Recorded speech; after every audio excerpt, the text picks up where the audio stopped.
Assalamualaikum warahmatullahi wabarakatuh. Bismillahirrahmanirrahim. Alhamdulillahirabbil alamin. Wa bihi nasta'inu ala umuri dunya waddin. Sayyidina wa maulana Muhammadin wa ala alihi wa sahbihi ajma'in. Amma ba'du. Hadratal mukarramin, segenap para alim, para ulama, wabil khusus dumateng panjenenganipun Romo Kiai Dr. Ahmad Asmawi Mahfud Al-Hajj, segenap asatidz wa asatidzah yang juga senantiasa saya hormati dan mudah-mudahan senantiasa dirahmati, dimuliakan oleh Allah Subhanahu wa taala. Segenap masyarakat yang hadir, jamaah pengajian Ahad Wage yang juga senantiasa saya hormati dan mudah-mudahan senantiasa dirahmati dan dimuliakan oleh Allah Subhanahu wa taala.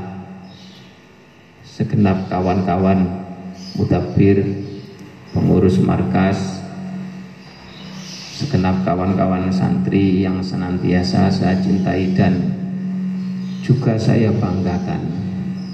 Mudah-mudahan panjenengan semua senantiasa diberikan kekuatan iman, diberikan kekuatan lahir batin oleh Allah Subhanahu wa taala untuk menjalani tahapan-tahapan kehidupan mulai di dunia, mulai semenjak lahir sampai detik ini.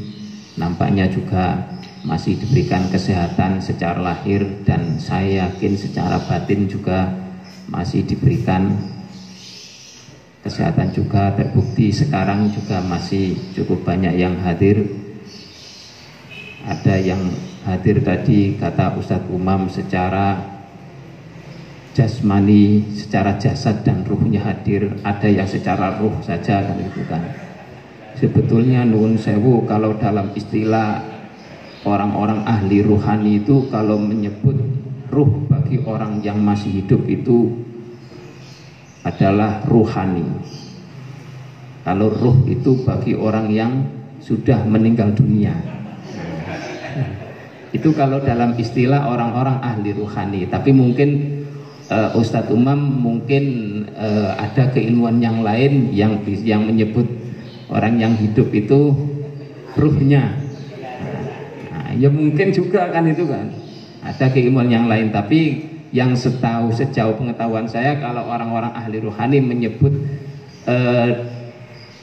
kehidupan ruhnya itu ruhani. Jadi orang wa ila ruhi, tapi orangnya masih hidup. Nah, itu kalau dalam dunia orang-orang ahli ruhani itu menyebutnya bukan ruh tapi ruhani.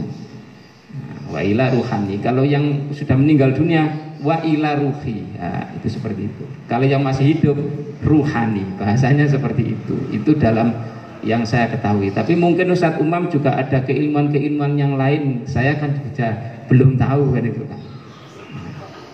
Tapi saya sungguh bersyukur sekali. Marilah kita sama-sama melahirkan rasa syukur kita kepada Allah Subhanahu wa taala. Biqaulina alhamdulillahirabbil alamin. Kita oleh Allah dipertemukan dalam keadaan yang seperti ini yang serba terbatas. Sungguh sebetulnya bagaimanapun juga harus kita syukuri. Apapun keadaannya juga kita syukuri. Bahkan kemarin nuwun sewu, di saat pemerintah Indonesia mengumumkan tentang penundaan pemberangkatan jamaah haji tahun 2020, tetap saya sampaikan kepada jamaah KBI Hawal Kamal, marilah kita membacakan rasa syukur kita kepada Allah Subhanahu wa taala. Dengan apa? Dengan pengumuman yang mungkin juga terasa tidak nyaman karena memang ditunda. Paling tidak apa? Rasa syukur kita bahwasanya nasib kita sudah jelas. Yang kemarin resah gelisah, gundah gulana, haji apa ndak, lo resah gelisah. Tapi di saat ada pengumuman tidak berangkat, jadi hati itu menjadi tenang. Kenyamanan hati seseorang itu kan merupakan nuwun sewu itu surga. Makanya kalau orang ahli ruhani itu menyebut surga itu surga yang khusus itu adalah suatu bentuk ketenangan jiwa. Surga yang tidak khusus, yang umum nanti setelah meninggal dunia. Tapi paling tidak surga yang secara khusus suatu bentuk ketenangan jiwa yang mudah-mudahan. Makanya sering sekali setiap kali saya berdoa, saya juga nginduk kepada guru-guru saya. Di saat berdoa sering kali doa yang dibaca itu adalah doa ketenangan jiwa. Salah satunya seperti itu. Karena kehidupan bergelimang harta, istri cantik jelita, harta luar biasa banyaknya, kehidupan kaya raya. Tapi kalau hati kita tidak tenang, maka kehidupan ini seperti hidup di neraka. Coba sekarang nuwun sewu, yang gajinya banyak, yang gajinya banyak sekali, dikasihkan istri banyak tidak sedikit, taruhlah gajinya dalam 1 bulan 8 juta umpama. Lo sudah dikasihkan istri itu 5 juta, itu juga berapa persen? Lo tapi kalau istri merasa kurang aja, kurang mas, kira-kira nyaman enggak? Tenang enggak kira? Oh mboten tenang.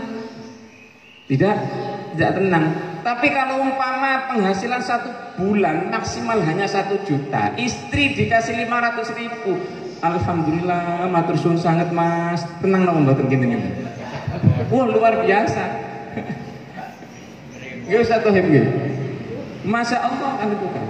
Makanya mudah-mudahan ketenangan jiwa itu senantiasa ada di dalam benak hati kita. Lah sekarang ini kita tenang apa tidak? Sebetulnya jujur saja kalau secara pribadi dikatakan tenang, ya tenang-tenang saja kalau kita mikir secara pribadi. Tapi kalau kita memikir secara kolektif, terlebih lagi nun sewu kita sebagai keluarga pondok pesantren selaku pengasuh, kita itu kalau saya pribadi terus terang selalu berpikiran, artinya resah.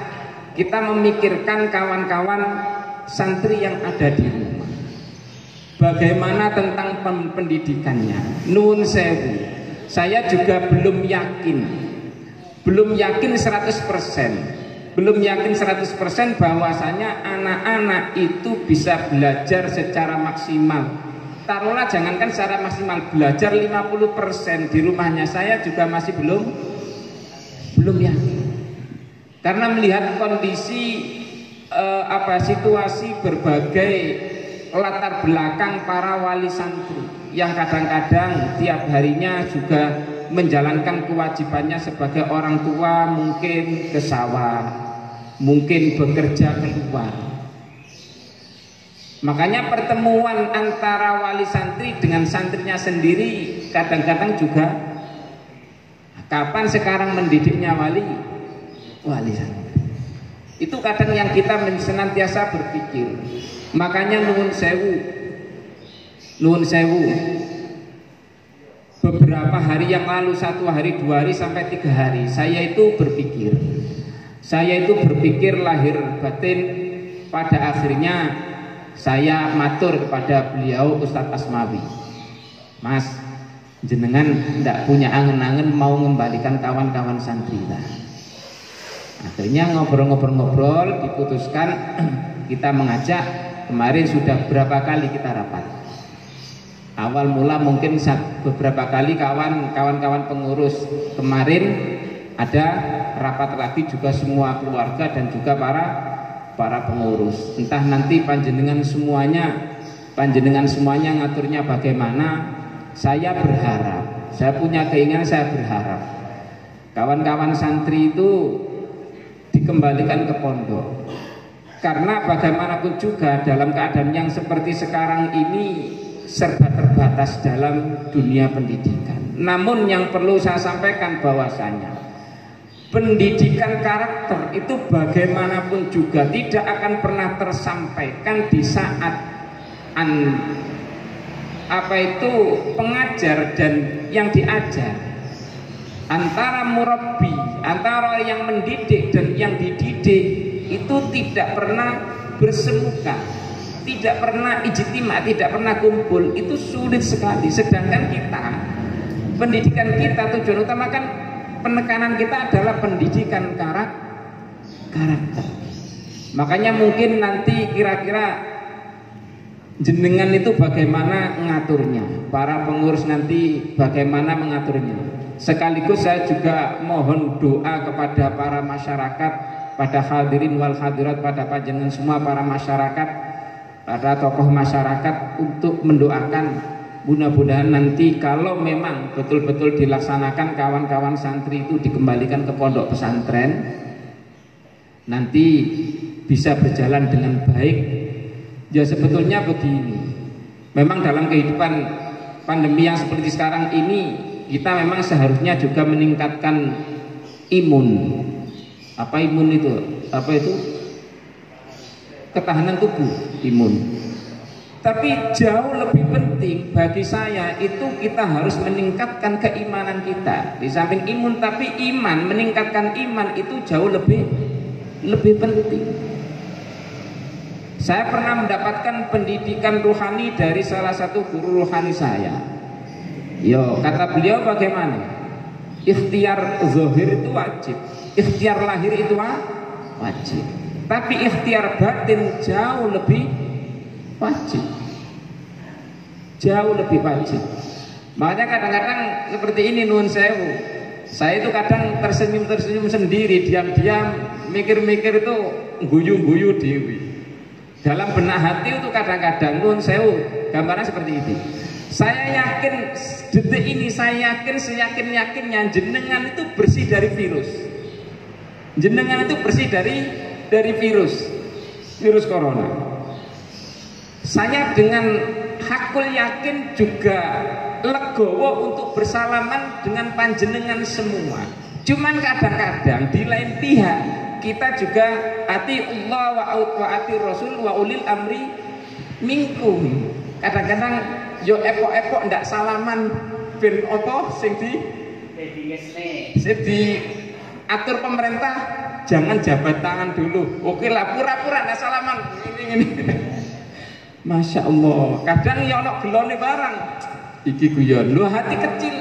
Salaman saya sangat yakin aman. Cuman kadang-kadang jauh aku tak melok wa ulil amri minkum. Ya, tetap saya berpikiran itu kita juga ibadah kepada Allah Subhanahu wa taala. Semuanya akan bernilai ibadah. Ya memang ikhtiar lahir kita juga dimaksimalkan. Makanya kita untuk hari ini kebetulan pondok pesantren juga mengundang tukang lagi untuk toto-toto sarana prasarana. Mudah-mudahan ikhtiar kita dijawab oleh Allah Subhanahu wa taala. Tapi andai kata ya terus terang usulan yang saya sampaikan saya juga tidak memaksakan. Andai kata ditunda dulu dibalikkan monggo nggih mboten napa-napa. Tapi kalau kita berkeyakinan kita kembalikan apa itu kawan-kawan santri ke pondok, kita yakin aman-aman saja. Makanya saya kemarin itu nun sewu, saya kemarin bahkan mungkin saya share salah satu video tentang percakapan atau muhadasahnya seorang dokter, salah satu direktur di Mataram. Itu mungkin saya share ke keluarga, juga saya share ke asatid. Nampaknya juga memang seperti itu. Ya ada ya kemarin ya. Itu salah satu direktur, bahkan kalau tidak salah direktur rumah sakit Dr. Iska Tulungagung itu adalah seniornya. Ternyata kesimpulannya juga sama tentang virus corona itu seperti itu. Jadi mudah-mudahan ikhtiar kita nantinya oleh Allah Subhanahu wa taala diberikan kelancaran, diberikan keberhasilan. Sekali lagi harapan saya nanti kalau kita betul-betul jadi mengembalikan kawan-kawan santri, mudah-mudahan ikhtiar kita untuk senantiasa mendidik kawan-kawan santri yang awal-awal jauh dalam pendidikan ini, saya menekankan penekanan karakter. Kalau hanya sekedar menyampaikan ilmu itu namanya muallim. Jadi mentransfer ilmu kita bisa dengan jalan apa? daring seperti ini bisa, tapi untuk karakter tidak akan pernah bisa. Kita kalau mau menjadi murabbi, kita juga harus bersemuka, berkumpul. Makanya kadang-kadang nun sewu dalam dunia pondok pesantren sendiri kita itu kadang seringkali tidak tahu tentang hukum, fikihnya tidak tahu. Cuma karena guru kita melakukan, oh berarti tidak apa-apa. Hal-hal seperti itu yang sering kan kita kadang-kadang tidak tahu, tidak tahu hukum, tapi guru kita sudah melaksanakan. Makanya pendidikan karakter seperti itu kalau tidak kumpul tidak bisa. Maka mudah-mudahan secepatnya Allah menghilangkan wabah ini dengan secepat-cepatnya agar supaya kehidupan bisa menjadi normal, yang mungkin kadang-kadang seringkali sekarang kita mendengar istilah new normal yang dulunya tidak normal menjadi normal. Seperti halnya sekarang itu jenengan dulu kalau pakai masker seperti ini kan tidak normal. Sekarang menjadi normal. Normal itu kalau saya artikan mungkin wajar. Dulu pakai masker kayak gini tidak wajar. Dulu jauh-jauhan kayak gini tidak wajar. Kalau kebiasaan anak pondok kumpul kan malah teblek-teblekan kuku. Itu wajar. Loh sekarang kalau dempet saja sudah tidak wajar. Cuman sekarang karena wabah seperti ini akhirnya menjadi wajar. Itu mungkin new normalnya seperti itu. Tapi sekali lagi begini, kalau kalau mungkin diambil hikmah daripada kejadian-kejadian yang ada. Kalau dulu mungkin penataan keimanan kita itu biasa-biasa saja, maka kalau new normal maka kita bisa meningkatkan keimanan. Dulu mungkin yang seringkali kodok sholatnya, maka untuk new normal sekarang ini maka jangan sampai kodok. Kita kira-kira kita ambil pemahaman positifnya seperti itu saja. Kalau dulu mungkin tidak pernah puasa nyawal, maka new normal kita hendaknya puasa syawal meskipun hanya 1 hari. Ya kita ambil positifnya seperti itu saja. Jangan ambil yang negatif-negatif, normalnya kan itu kan.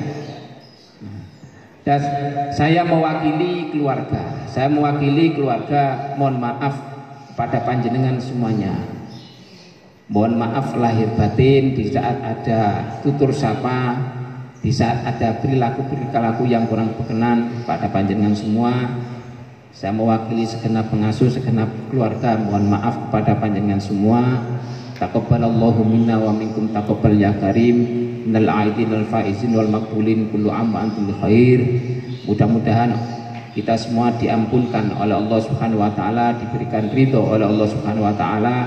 Saya hanya bisa berdoa mudah-mudahan kita semuanya senantiasa diberikan kesehatan jasmani, kesehatan ruhani, diberikan kekuatan lahir, diberikan kekuatan batin, karena hanya Allah lah yang maha segala-galanya. Tanpa Allah kita tidak ada apa-apanya.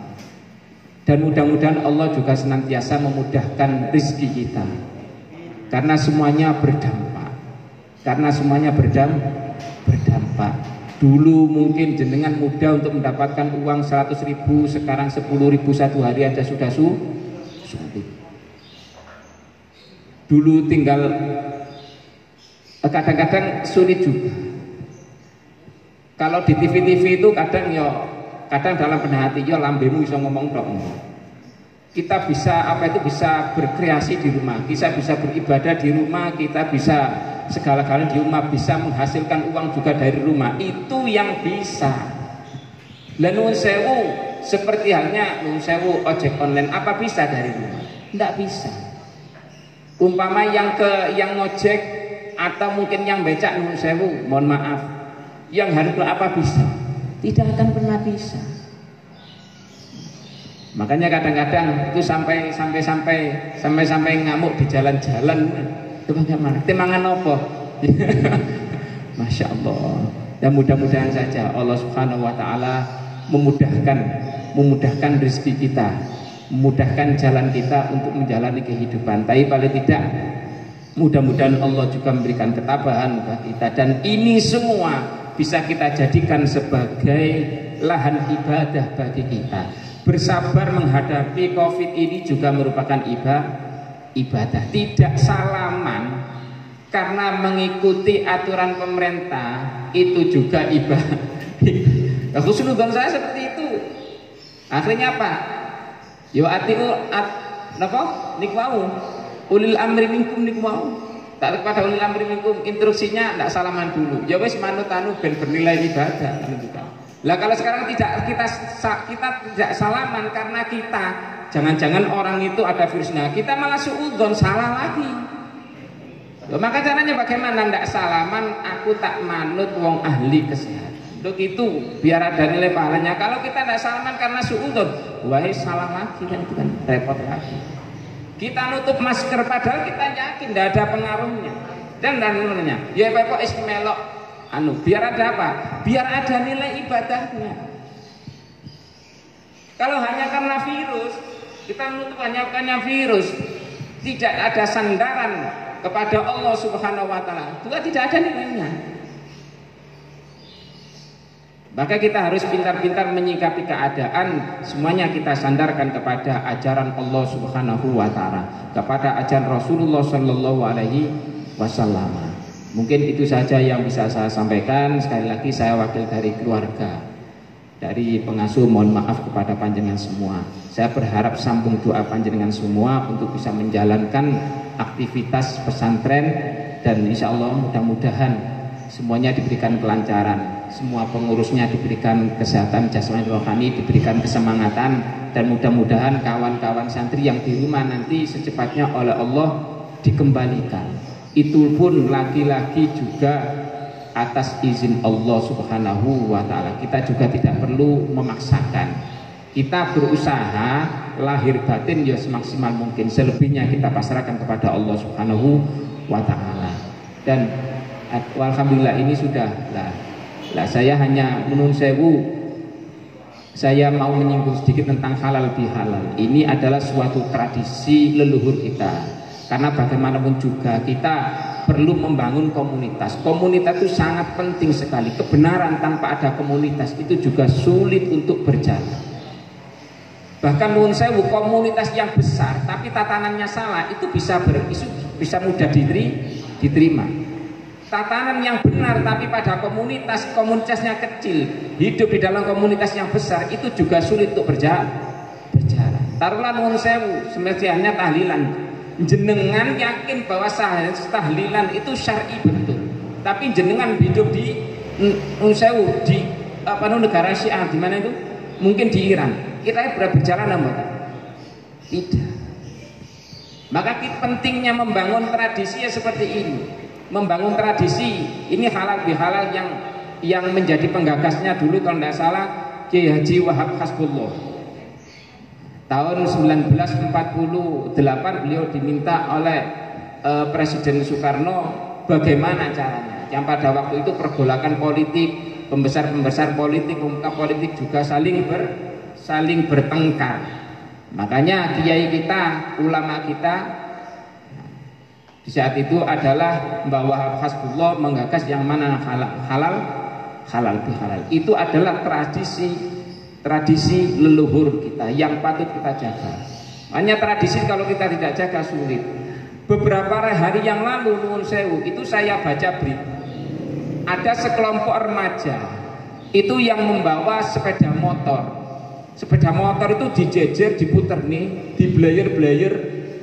Ternyata apa? Ternyata itu untuk mengiring kematian seseorang. Jadi di saat orang itu dikuburkan, di blayer-blayer ini sepeda motor, karena itu adalah komunitasnya anak motor.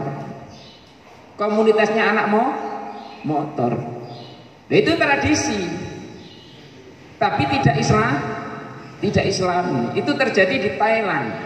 Jadi orang meninggal dunia, makanya tradisi-tradisi itu penting, tradisi halal bihalal, tradisi tahlilan, itu yang harus kita jaga. Makanya jenengan semua yang jadi tokoh-tokoh masyarakat, saya yakin para asatidz yang dari luar juga menjadi tokoh masyarakat. Mungkin Kalau tradisi-tradisi itu kalau kita tidak ikut menjaga akan hilang. Bisa jadi nanti orang meninggal dunia karena tidak ada para guru, para ulama, para asatidz yang menjaga tradisi, maka nanti bisa jadi kalau komunitas orang-orang yang mendem mati, wis digledakno ae nang suruh ngenang kuburan, klucurono bir, ngono malih.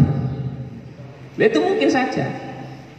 Maka saya sangat bersyukur sekali meskipun hanya melalui online. Ini halal bihalal seperti ini masih bisa terlaksana. Maka monggo kita membangun komunitas yang lebih besar sekali. Dan juga saya sampaikan terima kasih banyak juga kepada komunitas alumni Ikmal tadi ya. Nah, itu saya pingin nanti Ikmal itu tahun-tahun yang akan datang itu membuat suatu agenda. Mungkin yang bisa menyatukan itu gambaran saya. Saya juga pernah menyampaikan kepada beliau Ustadz Asmawi, mungkin kalau sekarang itu kan agenda yang besar di pondok pesantren itu kan di samping Haflatul Wida termasuk juga Khol Masyayikh. Saya harapan saya itu nanti Ikmal itu yang mempropori di samping nanti di backup oleh pondok pesantren. Itu ada salah satu acara yang besar. Salah satu acara yang besar yang jadi panitia itu adalah Ikmal. Mungkin nanti tempatnya bisa di pondok pesantren atau di mana.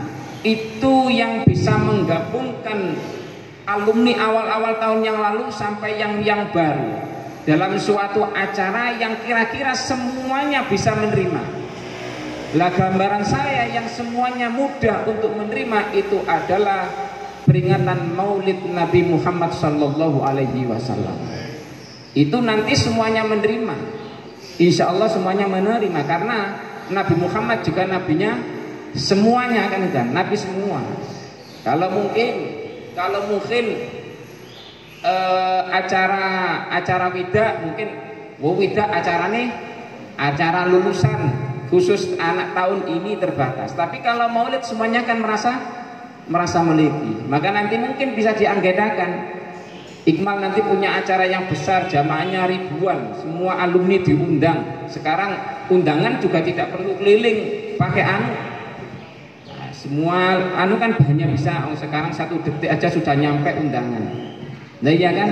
Maka mungkin nanti bisa difasilitasi oleh pondok pesantren Ikmal yang menjadi panitia yang di backup oleh pondok pesantren itu mungkin akan lebih bagus. Jadi semua angkatan itu akan datang. Itu mungkin akan menjadi ajang pertemuan, ajang temu kangen yang akan besar manfaat dan barokahnya. Mungkin itu saja yang saya sampaikan. Sekali lagi saya mohon maaf. Terima kasih yang sebesar-besarnya. Wa akhiran wal afu minkum. Wassalamualaikum warahmatullahi wabarakatuh.